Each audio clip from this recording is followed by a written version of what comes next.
본문 골로새서 3장 20절에 자녀들아 모든 일에 부모에게 순종하라. 이는 주 안에서 기쁘게 하는 것이라 했습니다. 우리 사람의 일생은 만남의 연속입니다. 태어나서 가장 먼저 부모님을 만나고 그리고 형제를 만납니다. 그리고 자라면은 친구를 만나고 이웃을 만나고 결국 배우자도 만나게 되어집니다. 그중에 가정은 하나님 주신 가장 아름다운 선물입니다. 행복한 가정에 좋은 부모가 있고 좋은 자녀가 있는 것이 하나님의 뜻인 것입니다. 좋은 부모는 자녀를 노엽게 하지 않고 주의 교훈과 훈계로 양육한다 했습니다. 또 좋은 자녀는 부모에게 순종하고 부모를 공경한다 했습니다. 이 두 가지가 잘 되어질 때 세상은 아름다운 것이 될 수 있습니다. 그런데 이것이 잘 안 되어지면 이 세상이 힘들고 여러 가지 어려운 일들이 생길 수밖에 없게 되는 것입니다. 거기에는 하나님의 축복이 없는 것입니다. 그런데 모든 만남 가운데 가장 중요한 만남은 창조주 하나님 아버지를 만나는 것입니다. 우리가 예수 그리스도를 믿을 때에 거듭나서 하나님 자녀가 된다 했습니다. 그래서 하나님을 아버지라고 부를 수 있는 자격이 주어지는 것입니다. 이때부터 하나님과 우리의 관계는 아버지와 자식의 관계인 것입니다. 이 하나님과의 관계에 이것을 잘 알면은 모든 것이 잘 되기를 시작하는 것입니다. 가정도 하나님과의 관계를 알고 하나님의 뜻을 따라서 가정을 움직여 나갈 때에 거기에 축복이 있게 되는 것입니다. 친구와의 관계, 사회와의 관계, 모든 관계가 하나님과의 관계를 제대로 알 때에 모든 것이 복을 받게 되는 것입니다. 그렇기 때문에 첫 번째로 우리를 잘 되게 하는 관계는 하나님 아버지와의 관계인 것입니다. 즉 창조주 하나님과 관계를 잘 맺어야 하는 것입니다. 창조주 하나님과 어떤 관계를 맺어야 됩니까? 아버지와 자식의 관계를 맺어야 하는 것입니다. 우리가 어떻게 피조물인데 하나님을 아버지라 부를 수 있습니까? 그 길을 내신 것이 바로 예수 그리스도이신 것입니다. 그래서 인간이 태어나서 가장 중요하게 해야 될 것이 있다면 하나님을 만나는 것입니다. 나를 창조하시고 지으신 분, 내 생명, 내 미래를 좌우할 수 있는 절대자이신 하나님을 만나는 것은 가장 중요한 만남인 것입니다. 이 만남은 사람이 노력해서 만날 수 있는 것이 아닙니다.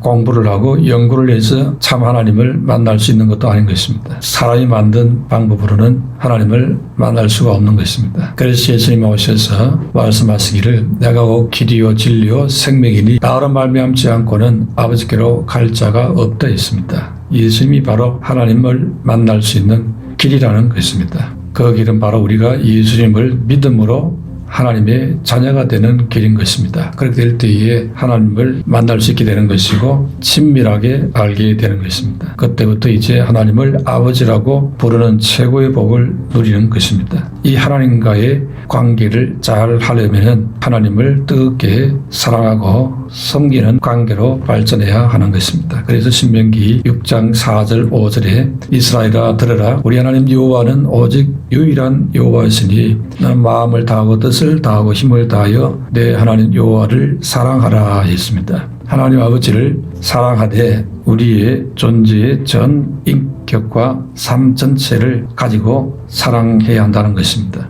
그래서 하나님을 잘 아는 사람은 자기가 가지고 있는 지식과 힘과 권세와 재물과 건강을 다 들여서 전심전력을 다해 하나님을 섬기는 자들이었습니다. 왜 그렇게 섬깁니까? 하나님은 내 모든 존재의 근원이 되시고 힘의 원천이 되기 때문에 그렇습니다. 창세기 1장 27절에 하나님이 곧 자기 형상 곧 하나님의 형상대로 사람을 창조하시되 남자와 여자를 창조하시고 하나님께서 사람을 창조했다 했습니다. 그러므로 우리 존재의 진짜 시작은 하나님이심을 알 수 있습니다. 많은 사람들은 부모님이 나의 존재의 출발점이라고 생각하고 있습니다. 그래서 부모를 떠나보내고 나서 내 존재의 시작이었는데 아쉬워하고 또 기억하고 추억하고 이런 것을 많이 합니다. 그런데 진짜 나의 존재의 시작은 더 거슬러 올라가서 창조주 하나님이 되시는 것입니다.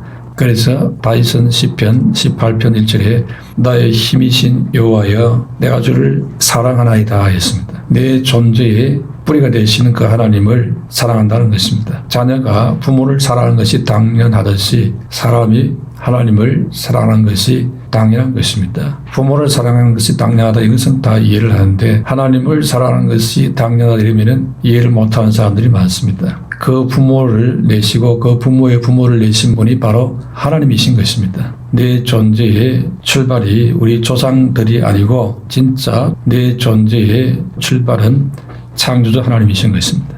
그래서 그 하나님을 사랑하는 것이 마땅한 것입니다. 그러면 이 하나님을 어떻게 사랑을 해야 됩니까? 내 방식으로, 내가 하고 싶은 방식으로 사랑하려고 합니다. 그러나 하나님께서는 그런 우리 사람의 방법으로 하나님을 사랑하는 것 말고 하나님의 방식으로 사랑하라고 말씀하고 있습니다. 그래서 하나님을 사랑하는 방법은 하나님 말씀 속에 나와 있는 것입니다. 그걸 다른 말로 하나님의 말씀 안에 거하는 것이다 이렇게 말합니다. 하나님 말씀 안에 거하는 것이 바로 하나님을 사랑하는 것입니다. 고린도전서 1장 31절에 그런즉 너희가 먹든지 마시든지 무엇을 하든지 다 하나님의 영광을 위하여 하라 했습니다. 하나님이 언제 영광을 받으십니까? 성경에 보면은 하나님께 예배 드릴 때에 하나님께서 영광 받으신다 했습니다. 그래서 출애굽기 20장 3절 10계명 제1계명에 너는 나 외에 다른 신들을 내게 두지 말라 했습니다. 무슨 말입니까? 하나님께서는 우리의 예배를 받으시기를 원하시는 것입니다. 그래서 우리 피조물된 인간들은 하나님께 예배하는 자로 살아야 하는 것입니다. 즉 하나님을 사랑하는 자는 예배 드리기를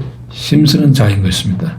사람은 원래 지음받을 때 하나님께 예배 드리는 존재로 지어졌습니다. 그래서 사람은 무언가를 예배하고 추앙하고 섬기고 따르는 것이 있을 때 그것을 좋아합니다. 그런 성향이 우리 사람 속에 다분히 많이 깃들어 있다는 것을 알 수 있습니다. 어릴 때는 부모가 하늘 같고 하나님 같고 모든 것입니다. 그래서 부모님이 잠깐이라도 옆에 없으면 모든 것이 끝날 것 같은 그런 마음을 갖고 삽니다. 하늘같이 여겨지고 있습니다. 그런데 좀 크고 성장하면 이제 내가 독립하고 자립을 하면서 부모로부터 떠나게 되지요. 마음으로부터 독립을 하게 되어집니다. 청소년이 되면은 이제 독립심이 생기게 되어집니다. 하늘 같은 부모님이 이제 하늘같이 보이지를 않게 되는 것입니다. 이제 다른 대상을 찾습니다. 연예인이나 멋있어 보이는 그런 사람들을 내가 떠받들고 추종하고 따르기를 시작합니다. 홍역처럼 그렇게 뭔가를 아주 열렬하게 추앙하고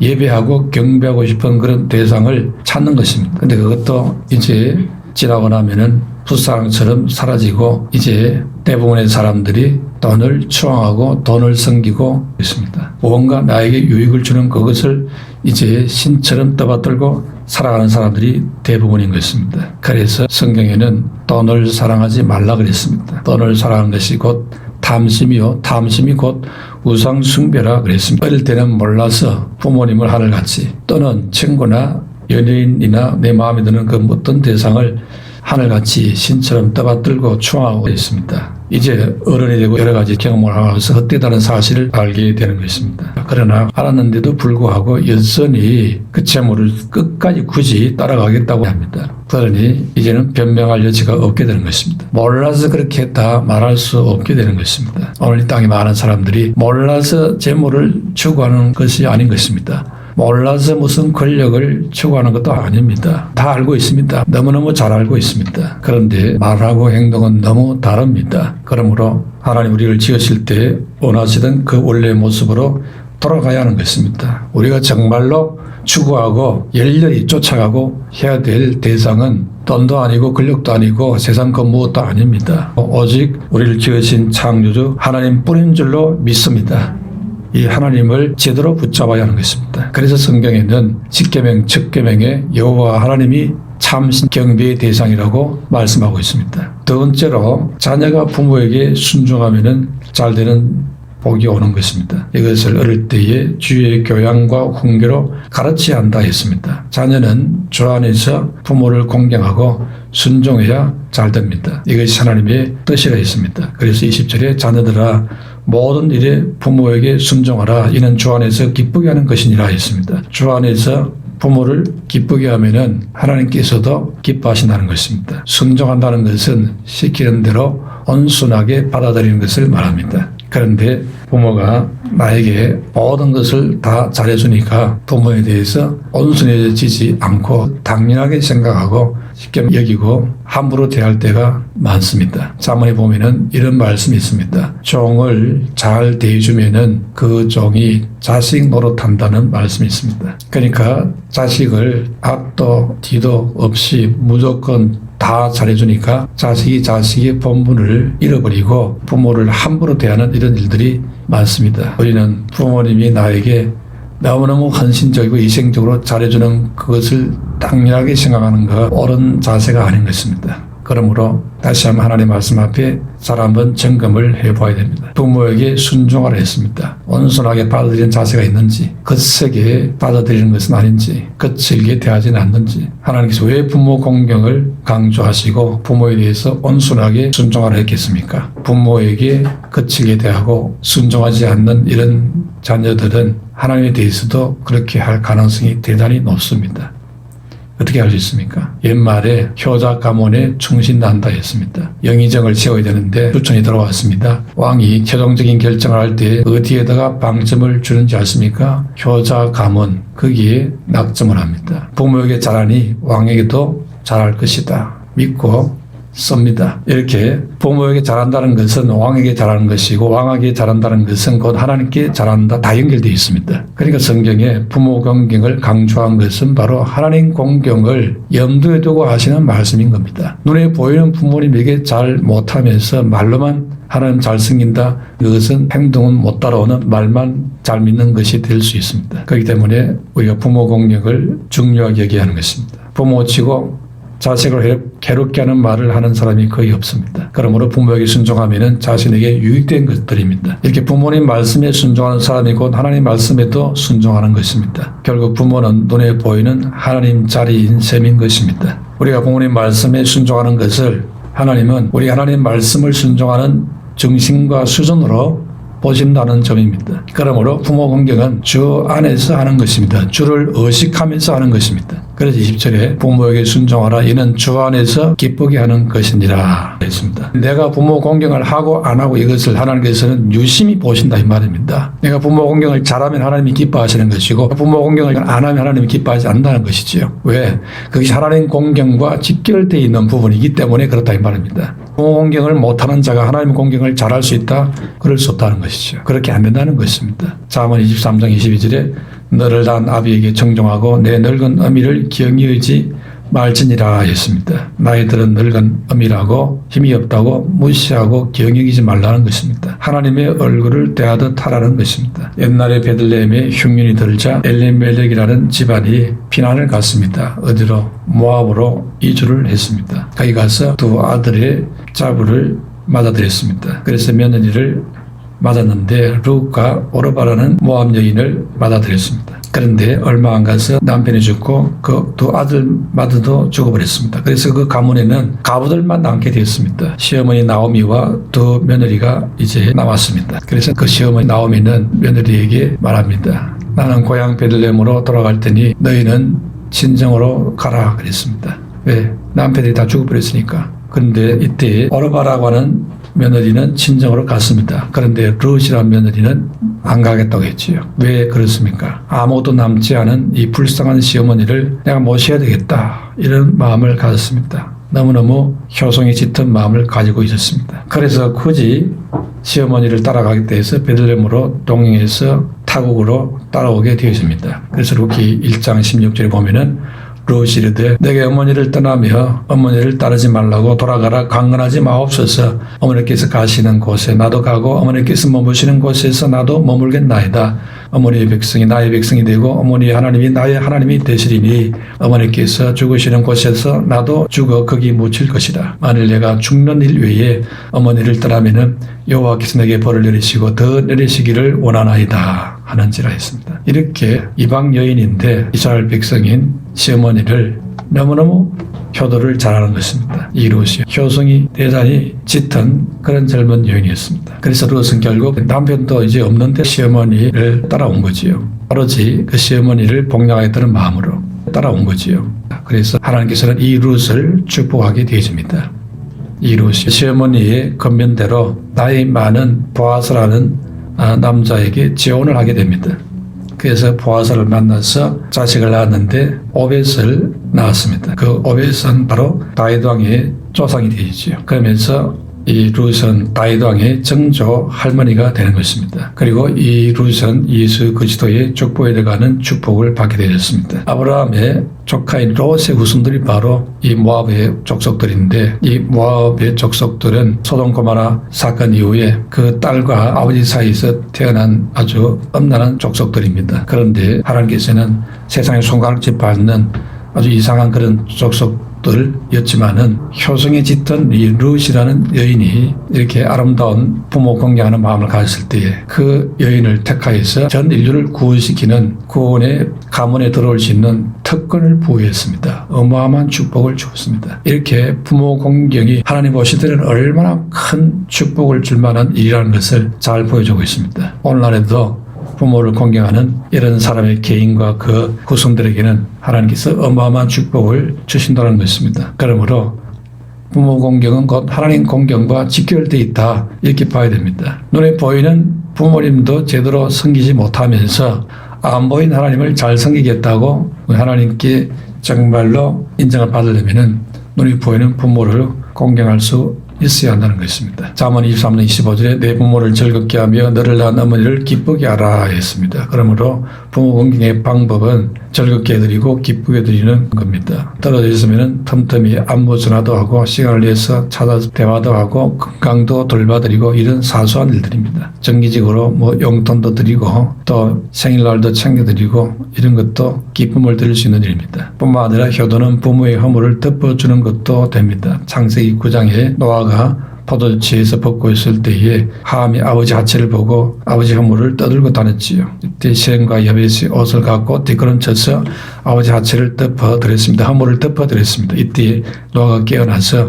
그 사실을 알고 창세기 9장 25절에 이에 이르되 가나안은 저주를 받아 그의 형제의 종들의 종이 되기를 원하노라 하고 또 이르되 셈의 하나님 여호와를 찬송하리로다. 가나안은 셈의 종이 되고 하나님이 야벳을 장대하게 하사 셈의 장막에 거하게 하시고 가나안은 그의 종이 되게 하시기를 원하노라 하였더라 했습니다. 함의 아들 가나안이 결국에는 우상에 찌들어서 사는 그런 저주받은 후손들이 되고 말았습니다. 부모 공경을 잘 못하는 그 함의 후손들은 하나님 공경을 잘 안 하는 우상 숭배의 전문가 백성들이 되어버렸습니다. 보십시오. 부모 공경을 잘하는 것은 하나님 공경을 잘하는 것과 연결되어 있습니다. 부모 공경을 못하는 사람은 하나님 공경을 잘 못하는 사람입니다. 우상 숭배하고 연결되어 있음을 알 수 있습니다. 그래서 우리가 부모 공경을 하나님이 그냥 강조하는 게 아니라는 것을 알 수 있습니다. 마지막 세 번째로 부모는 자녀를 노엽게 하지 말라 했습니다. 주의 교양과 훈계로 양해해야 됩니다. 21절에 아비들아 했지요. 아버지와 어머니 모두를 가르치고 있습니다. 부모는 자녀를 하나님의 말씀으로 양육을 해야 됩니다. 그러면서 자녀를 노엽게 하지 말지니라 했습니다. 자녀를 잘 기르는 것도 중요하지만 자녀를 망치지 않는 것도 훨씬 중요합니다. 무엇이 자녀를 망치도록 하겠습니까? 자녀에게 심한 분노를 품고 살도록 만들면은 그게 망치는 지름길이 됩니다. 아이는 자라면서 이제 자기 감정을 표출을 하기 시작합니다. 부당한 대접을 받으면 분노하기도 하지요. 분노할 때 화를 내는데 화를 내는 방법도 배워야 됩니다. 화를 무조건 참도록 그렇게 가르쳐버리면은 어릴 때는 표가 안 납니다. 그래서 참 순종을 잘하고 착하다 이렇게 말하지만은 그게 병이 됩니다. 참는 것이 다 좋은 게 아니라 이 말입니다. 분노 자체를 무조건 나무라고 참아라 그러면은 그 자녀는 자기 생각을 표현하는 방법을 배우지 못하게 되는 것입니다. 그래서 심리적으로 위축되어서 결국 마음의 병을 얻게 되는 것입니다. 그것을 장애로 안고 살아야 될 수도 있습니다. 그러므로 적당하게 안에 있는 감정적으로 덜 끓는 것들을 표출하는 방법을 가르쳐야 됩니다. 건전한 방법을 가르쳐야 하는 것입니다. 문제는 심하게 화를 내는 겁니다. 격노하는 것이 문제입니다. 격노하면 성격이나 건강을 거르칠 수 있습니다. 타인을 폭행하거나 자기를 해할 수도 있습니다. 자기 자신이 받은 상처에 대해서 분풀이하는 이런 형태로 나타나 남을 괴롭힐 수 있습니다. 잘못하면 자해해서 자살을 할 수도 있습니다. 그래서 억울함을 표현합니다. 자녀를 노엽게 한다 이 말은 자녀에게 지나친 폭력을 행사하거나 어느 폭력을 행사하고 이렇게 할 때 어린 자녀가 그 인격에 상처가 오고 자존심에 상처가 생겨서 그것으로 인해서 병이 되는 것이지요. 그래서 이 아이가 어릴 때는 억눌려서 평범한 것이 보이지만은 그 안에는 병이 생겨서 빗나가기 시작하고 비뚤어진 인격으로 자라게 되면서 큰 문제가 생기게 됩니다. 나중에 정상적인 삶을 살 수 없게 되는 겁니다. 대인관계에 문제가 올 수 있고 사회생활에 적응을 못하게 되고 많은 문제를 야기시키는 것입니다. 그렇기 때문에 자녀를 대할 때 자녀를 노엽게 키워서 안 된다는 것입니다. 자녀와 부모의 관계가 아주 좋은 감정의 관계로 키우는 것이 부모의 중요한 사명이 되는 것입니다.